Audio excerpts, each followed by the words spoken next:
Hola, ¿qué tal? Soy el alumno Brian Aarón Caicedo y en este video voy a explicar sobre el análisis gráfico, la polarización del transistor de no bipolar para diseño de circuito discreto. El análisis gráfico. Aun cuando los métodos gráficos formales son de poco valor práctico en el análisis y diseño de la mayor parte de circuitos transistorizados, es ilustrativo describir gráficamente la operación de un sencillo circuito amplificador a transistores. Esto se puede realizar un análisis gráfico de la operación de este circuito, siguiendo los siguientes pasos. Primero tenemos que determinar el punto de polarización de la corriente directa. Hacia este fin, hacemos que el voltaje sub I es igual a 0 y empleamos la técnica para determinar la corriente directa de la base de I sub B. A continuación, nos movemos a la curva característica y cada una de estas curvas se obtiene al ajustar la corriente de base I sub B. Una vez terminada la corriente de polarización de base I sub B, sabemos que el punto de operación estará en la curva IC de voltaje del colector emisor, correspondiente a este valor de corriente de base. Donde se encuentra la curva estará determinada por el circuito de colector. Específicamente, el circuito colector impone las restricciones siguientes, que es el voltaje del colector emisor es igual al voltaje CC menos la intensidad C sobre la resistencia C. Y esto también se puede escribir de la siguiente manera, como podemos observar en la siguiente fórmula. El análisis gráfico. Bueno, aquí vemos un circuito cuya operación debe ser analizada gráficamente.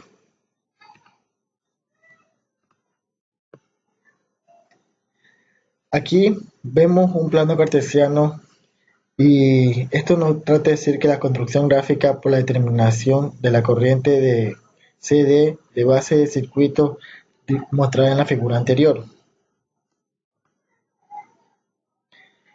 El punto de polarización de CD o punto de reposo Q estará en la intersección de la recta de carga y la curva, correspondiente a la corriente de base I sub B.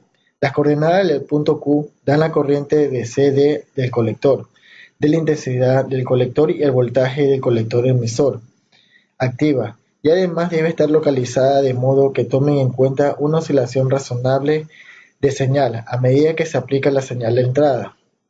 Aquí podemos observar en la figura una construcción gráfica para determinar la corriente I sobre C, de la corriente directa del colector y el voltaje, es decir, el voltaje colector emisor. La situación cuando se aplica del voltaje sub I se ilustra en la siguiente figura. Esto muestra que la señal del voltaje sub I con una onda triangular que se está superponiendo sobre el voltaje V sub B de la corriente directa, correspondiente a cada valor instantáneo del voltaje VB más el voltaje sub I por el tiempo. Podemos dibujar una recta con pendiente -1 sobre la resistencia B. Esta línea de carga instantánea corta la curva I sub B en un punto cuyas coordenadas dan los valores totales instantáneos de la intensidad B. Bueno, ahora vamos a hablar sobre el efecto de la localización del punto de polarización en la oscilación permisible de señal. La ubicación del punto de CD de la polarización del plano afecta de manera significativa la oscilación máxima permisible de las señales en el colector. Podemos observar que en los picos positivos del voltaje no pueden pasar el voltaje CC y que por otra forma el transistor entra en la región de corte. Análogamente, los picos negativos del voltaje D sub CC no pueden extender debajo de una poca décima de voltaje. Por lo contrario, el transistor entra en la región de saturación. La ubicación del punto de polarización toma en cuenta una oscilación aproximadamente igual a cada dirección. Bueno, en la siguiente figura podemos apreciar el efecto de la ubicación del punto de polarización en una oscilación permisible de señal.